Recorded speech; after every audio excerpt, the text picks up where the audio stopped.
Assalamu alaikum viewers and welcome back to my channel Study Law with Bushra. So today is our sixth lecture on Law Gate syllabus, and in this video we are going to discuss the section 104 and order 43 of Civil Procedure Code 1908. But before starting the discussion, I request you all to please subscribe to my channel and don't forget to press the bell icon for latest updates. Do share this video with your friends and don't forget to comment your feedback. So let's move towards the discussion.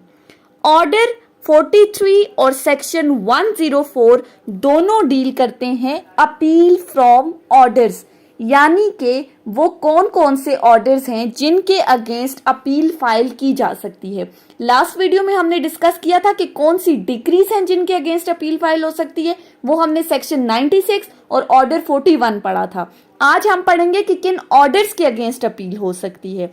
So starting with section 104। Section 104 कहता है orders from which appeal lies, यानी कि कौन से ऐसे orders हैं जिन पर आप अपील फाइल कर सकते हो।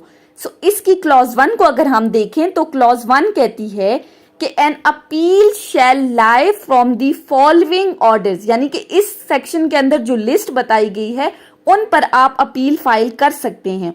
And save as otherwise expressly provided in this law और by any other law from time being in force from no other order, यानी कि इस सेक्शन में और इसके अलावा सीपीसी में अगर कहीं बताया हुआ है तो उन ऑर्डर्स के अगेंस्ट आप अपील फाइल कर सकते हो। सबसे पहला आता है order under section 35A। Section 35A basically compensatory cost के साथ डील कर रहा है, यानी कि ऐसा कोई केस जिसमें कोर्ट ने कोई ऐसा ऑर्डर पास किया है जिसमें कोई कंपनसेटरी कॉस्ट अवॉर्ड की गई है, तो उसके अगेंस्ट आप अपील फाइल कर सकते हो। सेकंड है एन ऑर्डर सेक्शन 47। सेक्शन 47 हमने पढ़ा था एग्जीक्यूशन से रिलेटेड है, तो अगर एग्जीक्यूटिंग कोर्ट किसी किस्म का कोई ऑर्डर पास करती है तो उस ऑर्डर के अगेंस्ट भी अपील फाइल की जा सकती है। उसके बाद नेक्स्ट क्लॉज कहती है an order under section 95 of CPC. Section 95 basically ये भी कंपनसेटरी कॉस्ट के साथ डील कर रहा है और ये कहता है कि अगर कोई ऐसा ऑर्डर पास किया जिसमें किसी बंदे को अरेस्ट करने का कहा है या किसी बंदे की प्रॉपर्टी की अटैचमेंट से रिलेटेड कोई ऑर्डर है या एनी केस के कोई इंजंक्शन का ऑर्डर पास कर दिया है और बाद में ये पता चलता है कि वो जो ऑर्डर था वो गलत है या उस ऑर्डर को बाद में रिवर्स कर लिया जाता है, तो ऐसी सूरत में जो कंपनसेटरी कॉस्ट अवॉर्ड हुई है उसके अगेंस्ट भी आप अपील फाइल कर सकते हो, वो ऑर्डर भी अपीलेबल है। उसके बाद आगे आए तो ये सेक्शन कहता है an order under any of the provision of this code imposing the fine और डायरेक्टिंग द अरेस्ट और detention in civil prison of any person, यानी कि इस कोड के अंदर किसी भी प्रोविजन में अगर किसी बंदे पर कोई फाइन इम्पोज किया जा रहा है, कोई ऐसा ऑर्डर दिया कि फलां बंदे पर कोई फाइन इम्पोज किया है या उसके अरेस्ट का हुक्म दिया है या उसको डिटेन करने के लिए कहा है, तो ऐसे तमाम ऑर्डर्स भी अपीलेबल होंगे।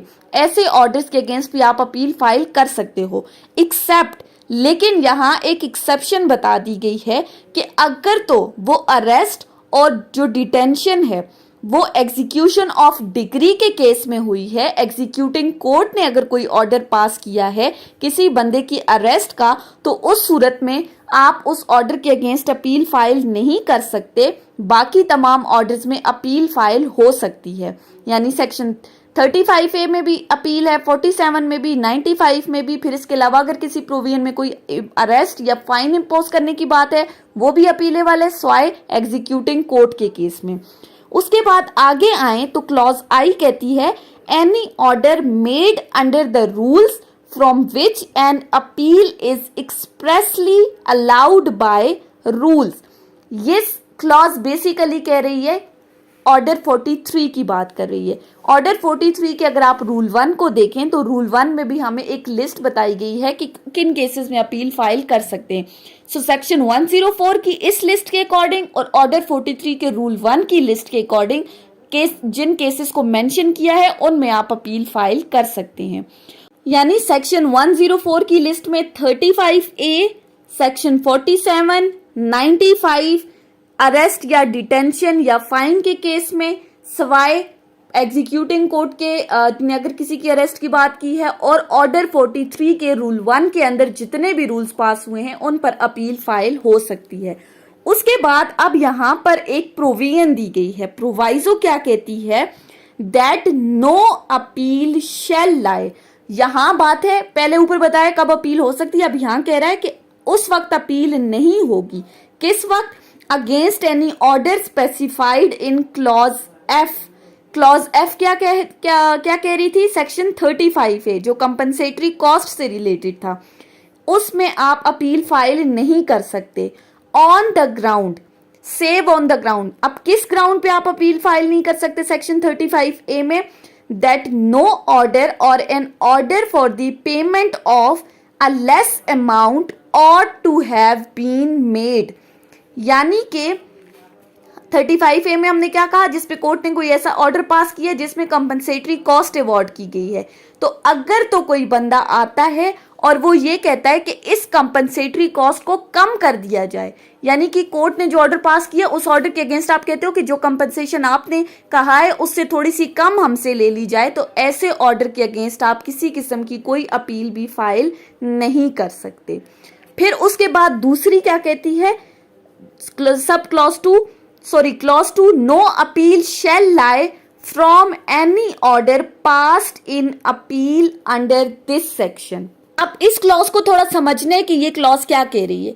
फॉर इंस्टेंस, अगर एग्जीक्यूटिंग कोर्ट ने आपके खिलाफ कोई ऑर्डर पास कर दिया है और उस ऑर्डर की अपील लेकर आप जाते हो और फिर कोर्ट ने आपके खिलाफ कोई जजमेंट दे दी, अब उस जजमेंट के अगेंस्ट अगर आप फिर से अपील फाइल करते हो, मीन्स टू से कि एक अपील करने के बाद अगर आप दूसरी अपील फाइल करते हो तो तब आपके लिए आप इंटाइटल नहीं हो उस सेकंड अपील को फाइल करने के लिए। यानी कि ऑर्डर्स अगेंस्ट अपील की जो बात की है, आप ऑर्डर्स के अगेंस्ट सिर्फ एक ही अपील फाइल कर सकते हो, सेकंड अपील आप फाइल नहीं कर सकते। हमने पढ़ा था अपील अगेंस्ट डिक्रीज में कि डिक्री के अगेंस्ट आप फर्स्ट अपील भी कर सकते हो और सेकंड अपील भी, लेकिन ये याद रखें कि ऑर्डर्स के अगेंस्ट सिर्फ एक ही अपील फाइल होती है, दूसरी अपील आप कभी भी फाइल नहीं कर सकते। अब आ जाते हैं अपने ऑर्डर 43 के ऊपर। ऑर्डर 43 क्या कहता है? Appeal against orders. अब इसके रूल 1 में हमें एक लिस्ट बताई गई है कि इस लिस्ट में जितने भी रूल्स मेंशन है जिन जिन ऑर्डर्स के, उसके अगेंस्ट आप अपील फाइल कर सकते हो। अब हमने ये देखना है कि इस रूल में वो कौन कौन से ऑर्डर्स के रूल्स बताए गए हैं जिनके अगेंस्ट अपील फाइल हो सकती है। So starting with the first one, rule 1 का फर्स्ट पॉइंट कहता है an appeal shall lie from an order under rule 10 of order 7। Order 7 rule 10 क्या कहता है? Returning a plaint to be presented to proper court. यानी कि अगर आपने कहीं कोई सूट किसी कोर्ट में फाइल किया है जो कि कॉम्पिटेंट कोर्ट नहीं थी, उस कोर्ट की जुरिस्डिक्शन नहीं थी, और वो कोर्ट आपका सूट रिटर्न कर देती है कि आप इसे जाकर किसी प्रॉपर फोरम पे फाइल करें, तो ये जो रिटर्न ऑफ प्लेंट का जो ऑर्डर है इसके अगेंस्ट अपील फाइल की जा सकती है। उसके बाद दूसरा पॉइंट क्या कहता है? An order under rule 10 of order 8 pronouncing a judgment against party. Order 8 rule 10 basically क्या कहता है कि जहां पर कोई जजमेंट पास हो गई है किसी पार्टी के अगेंस्ट, अब वो कौन सी जजमेंट है? फॉर एग्जाम्पल, डिफेंडेंट था, उसको समन भेजा गया कि कोर्ट में अपीयर हो, वो विद इन टाइम कोर्ट में अपीयर नहीं होता, कोर्ट ने टाइम एक्सटेंड किया, वो उस एक्सटेंशन ऑफ टाइम में भी कोर्ट के अंदर नहीं आया, तो फिर कोर्ट उसके अगेंस्ट जो जजमेंट पास कर देती है, जो ऑर्डर पास कर देती है उस सूट से रिलेटेड, उसके अगेंस्ट भी आप अपील फाइल कर सकते हो। तीसरा आता है an order under rule 9 of order 9 rejecting an application for an order to set aside the dismissal of suit. Order 9 rule 9 में बेसिकली क्या कहा गया है कि अगर इन केस किसी सूट के अंदर कोई प्लेंटिफ कोर्ट के अंदर अपीयर नहीं होता जज उस प्लेंटिफ की गैर मौजूदगी में उसके ना आने पर किसी किस्म का कोई डिसीजन सुना देता है। फिर प्लेंटिफ क्या करता है, रीएडमिशन ऑफ द सूट के लिए अप्लाई करता है, यानी कि वो कोर्ट को रीजनेबल ग्राउंड देता है कि मैं फलां वजह से नहीं आया, और अगर कोर्ट इस रीएडमिशन को एक्सेप्ट करने से इनकार कर देती है तो कोर्ट के इस रिफ्यूजल के अगेंस्ट, जो कोर्ट का ये रिफ्यूजल का ऑर्डर है, इसके अगेंस्ट भी आप अपील फाइल कर सकते हो। नेक्स्ट है order 9 rule 13। Order 9 rule 13 basically क्या कहता है कि जहां पर डिफेंडेंट कोर्ट के अंदर अपीयर नहीं हुआ, कोर्ट ने डिफेंडेंट की एब्सेंस में एक्स पार्टी डिक्री पास कर दी, उसके बाद डिफेंडेंट ने रेस्टोरेशन ऑफ सूट के लिए अप्लाई किया, कोर्ट ने इसको डिसमिस कर दिया, तो ये जो कोर्ट का डिसमिसल है इसके अगेंस्ट भी आप अपील फाइल कर सकते हो। नेक्स्ट है ऑर्डर 10 रूल 4।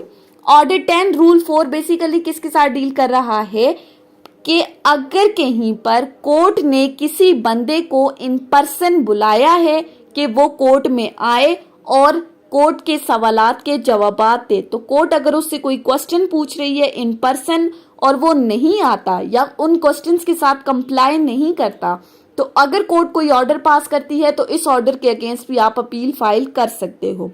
उसके बाद है ऑर्डर 11 रूल 21। ऑर्डर 11 रूल 21 क्या कहता है कि अगर कोर्ट ने किसी बंदे से किसी केस में कोई डॉक्यूमेंट्स डिमांड किए हैं कि कोई डॉक्यूमेंट्स कोर्ट के अंदर प्रोड्यूस करें और वो बंदा वो डॉक्यूमेंट्स कोर्ट के अंदर प्रोड्यूस नहीं करता और या फिर कोर्ट के क्वेश्चंस के आंसर नहीं दे रहा, तो उस सूरत में भी कोर्ट ने जो ऑर्डर पास किया है उस ऑर्डर के अगेंस्ट भी आप अपील फाइल कर सकते हो। नेक्स्ट है order 16 rule 10। Order 16 attachment of the property की बात कर रहा है कि अगर कहीं पर किसी विटनेस को कोर्ट ने समन किया था, कोर्ट ने बुलाया था और वो विटनेस कोर्ट में अपीयर नहीं होता, तो उस सूरत में भी अगर कोर्ट ने कोई ऑर्डर पास किया है कि उसकी प्रॉपर्टी को अटैच कर दिया जाए, तो ये जो अटैचमेंट ऑफ प्रॉपर्टी का ऑर्डर है इसके अगेंस्ट भी अपील फाइल की जा सकती है। उसके बाद आ जाते हैं order 16 rule 20। Order 16 rule 20 basically pronouncement of the judgment against the party, यानी कि अगर किसी केस में किसी पार्टी को कोर्ट ने कोई डॉक्यूमेंट प्रोड्यूस करने के लिए कहा था, वो डॉक्यूमेंट नहीं प्रोड्यूस किया, कोर्ट ने डिसीजन दे दिया, तो फिर वो भी ऑर्डर भी अपीलेबल है। उसके बाद है ऑर्डर 21 रूल। अब या इस ऑर्डर के अंदर डिफरेंट रूल्स बताए हैं, रूल 34, 62, 103, 72 और 92।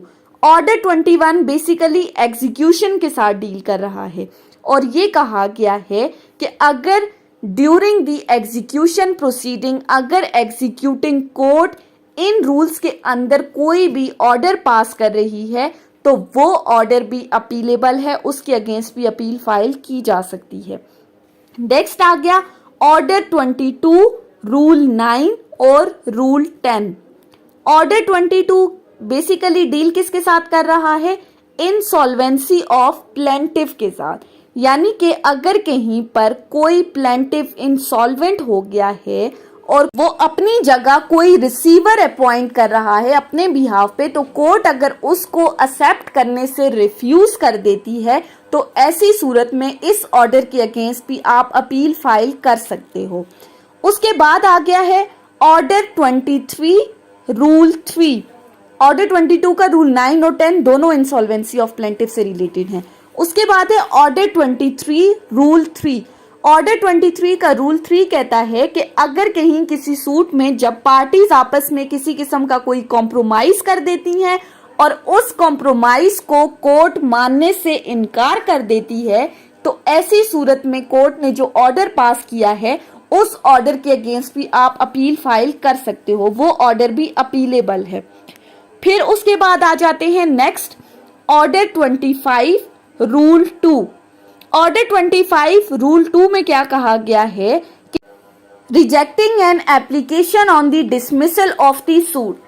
अब इसमें बेसिकली ये कहा गया है कि अगर कोई बंदा है और उसका सूट यहाँ पाकिस्तान में चल रहा है लेकिन वो आउट ऑफ कंट्री है और पाकिस्तान में उसकी किसी किस्म की कोई प्रॉपर्टी भी नहीं है, तो अगर प्लेंटिफ कोर्ट को ये कहता है कि आप इससे कोई सिक्योरिटी तो लें, इन केस अगर वो कोर्ट में अपीयर नहीं होता तो एटलीस्ट कोई सिक्योरिटी तो होनी चाहिए, तो ये जो सिक्योरिटी कोर्ट उस बंदे से डिमांड कर रही है, इस ऑर्डर के अगेंस्ट भी अपील फाइल की जा सकती है एज पर ऑर्डर 43 रूल 1। उसके बाद आता है ऑर्डर 34 रूल 2, 4 और 7।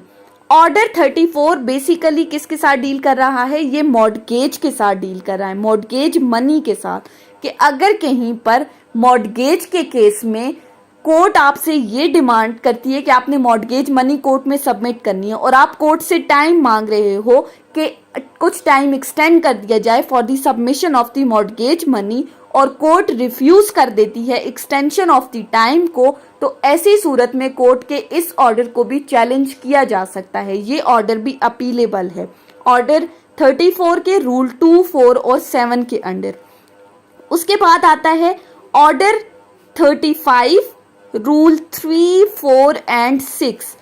ऑर्डर 35 बेसिकली डील कर रहा है इंटरप्लीडर सूट के साथ। इंटरप्लीडर सूट बेसिकली क्या है कि जो डिफेंडेंट के दरमियान जो मामला चल रहा है, कैसे, for example in case plaintiff ने एक सूट फाइल किया कि मैंने फलां बंदे के कुछ पैसे लौटाने हैं, अब सी एक तीसरा बंदा आता है और वो कहता है कि बी ने मेरे पैसे भी देने हैं, तो आपने ये जो पैसे बी को वापस करने ये मुझे वापस कर दें, यानी कि मैटर्स अब डिफेंडेंट के दरमियान आ गया। तो मैं कोर्ट में जाऊं और वो प्लेंटिफ कोर्ट में जाकर ये कहे कि अब मैंने ये पैसे किसको वापस करने हैं, बी को या सी को, तो कोर्ट ये कहेगी कि आप ये पैसे कोर्ट में सबमिट कराएं। अब कोर्ट ने ये डिसाइड करना है कि ये डिफेंडेंट के दरमियान जो मामला चल रहा है इसमें किसको वो पैसे देने हैं। तो मीन्स टू से कि जहां पर प्लेंटिफ का कोई इंटरेस्ट नहीं है, बल्कि जो मैटर्स है वो डिफेंडेंट के दरमियान है, और कोर्ट जो उन डिफेंडेंट्स के दरमियान मैटर को डील करती है उसको इंटरप्लीडर सूट कहते हैं। उसके बाद है ऑर्डर 38 रूल 2, 3 और 6। Order 38 basically arrest of defendant से डील कर रहा है, और इसका रूल 2 कहता है कि अगर कहीं पर जो आप कोर्ट डिफेंडेंट से कोई सिक्योरिटी डिमांड कर रही है, और रूल 3 में क्या कहा गया है कि अगर डिफेंडेंट का कोई श्योरिटी आकर ये कहता है कि मुझे मेरी श्योरिटी शिप से डिस्चार्ज कर दिया जाए और कोर्ट ये चीज रिफ्यूज कर देती है, तो उस रिफ्यूजल के अगेंस्ट भी आप अपील फाइल कर सकते हो। और ऑर्डर 38 का rule 6 basically attachment of the property से डील कर रहा है, तो ऐसी सूरत में भी आप अपील फाइल कर सकते हो। सो ऑर्डर 38 के ये रूल्स अपीलेबल हैं। उसके बाद आ जाता है order 39 rule 1, 2, 4 and 10। Order 39 basically deal कर रहा है इंजंक्शन से, टेम्पररी इंजंक्शन से डील कर रहा है, और इसके रूल 4 में ये कहा गया है कि जहां पर कोर्ट इंजंक्शन से डिस्चार्ज कर देती है तो ऐसे डिस्चार्ज पर भी आप अपील फाइल कर सकते हो। रूल 4 के अंडर जब डिस्चार्ज ऑफ द इंजंक्शन की बात आई है, और रूल 10 बेसिकली कहता है कि जहां पर कोर्ट जो है वो सिक्योरिटी डिमांड कर रही है, कि मीन्स टू से कि जितनी उस सूट की प्रॉपर्टी है अगर उतनी ही सिक्योरिटी आप कोर्ट में आकर सबमिट कराएं तो तब आपको स्टे दे दिया जाता है। तो ऐसी जो सिक्योरिटी डिमांड कर रही है कोर्ट, उससे रिलेटेड आप सूट फाइल कर सकते हैं, अपील फाइल कर सकते हैं। सो ऑर्डर 39 टेम्पररी इंजंक्शन के रूल 1, 2, 4 और 10 के अंडर जितने भी मैटर्स डिस्कस हुए हैं उनमें कोर्ट के ऑर्डर के अगेंस्ट आप अपील फाइल कर सकते हैं। उसके बाद आता है ऑर्डर 40 रूल 1 और 4। ऑर्डर 40 बेसिकली रिसीवर के साथ डील कर रहा है, जहां पर अपॉइंटमेंट ऑफ रिसीवर की बात हुई है तो उस सूरत में भी कोर्ट के ऑर्डर के अगेंस्ट अपील फाइल की जा सकती है। ये ऑर्डर 40 के रूल 1 और 4 भी अपीलेबल हैं। उसके बाद नेक्स्ट आता है हमारे पास ऑर्डर 41 रूल 19।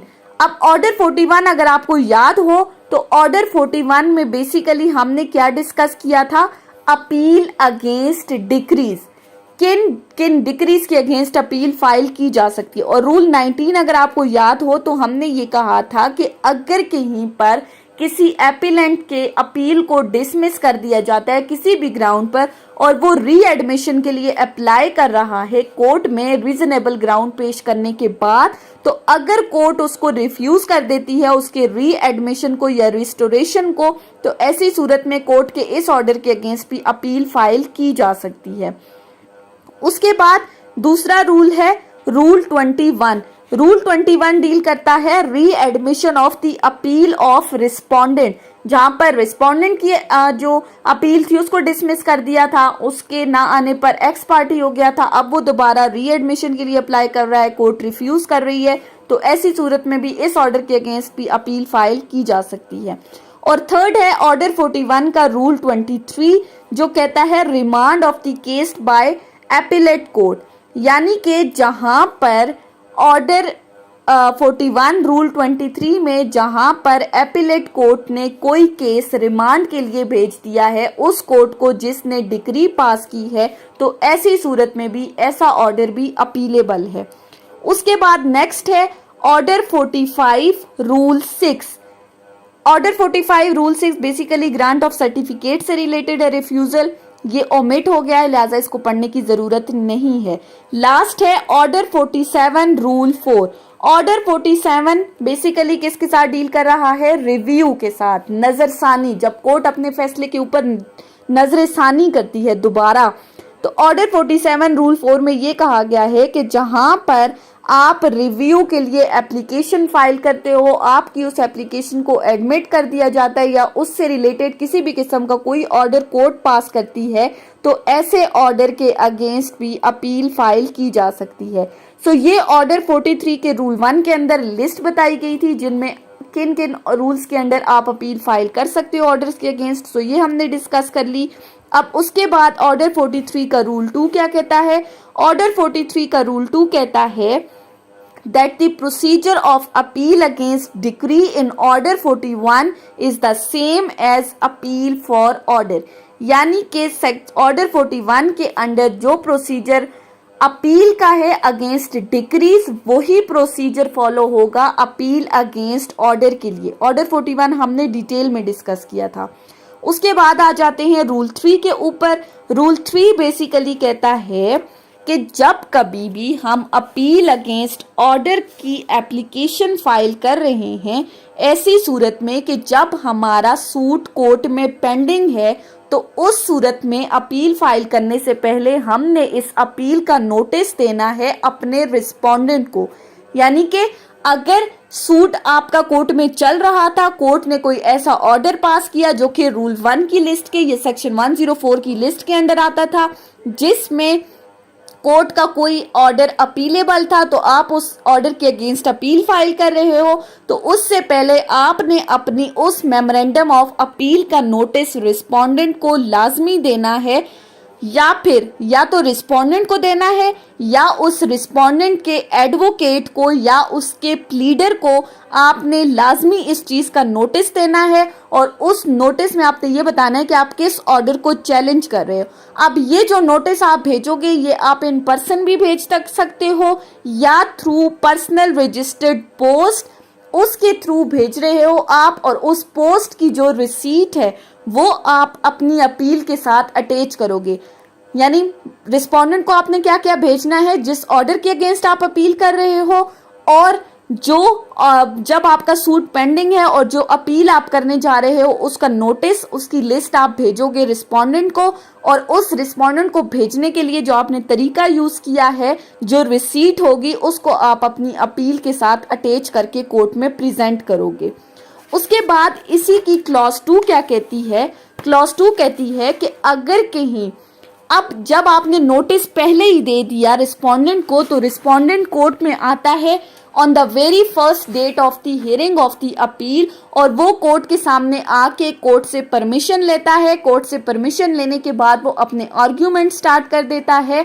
तो ऐसी सूरत में जहां पर अपील डिसमिस हुई है, मीन्स टू से कि कोर्ट जो है वो कॉस्ट अवॉर्ड करेगी डिफेंडेंट को on the dismissal of appeal in limine, means to say कि जहां पर अपील डिसमिस हो गई है तो अपील डिसमिस होने के बाद जो कॉस्ट बनती थी, जो कंपनसेशन बन रही थी, वो कंपनसेशन कोर्ट ने डिफेंडेंट को रिस्पोंडेंट को अवॉर्ड कर दी है।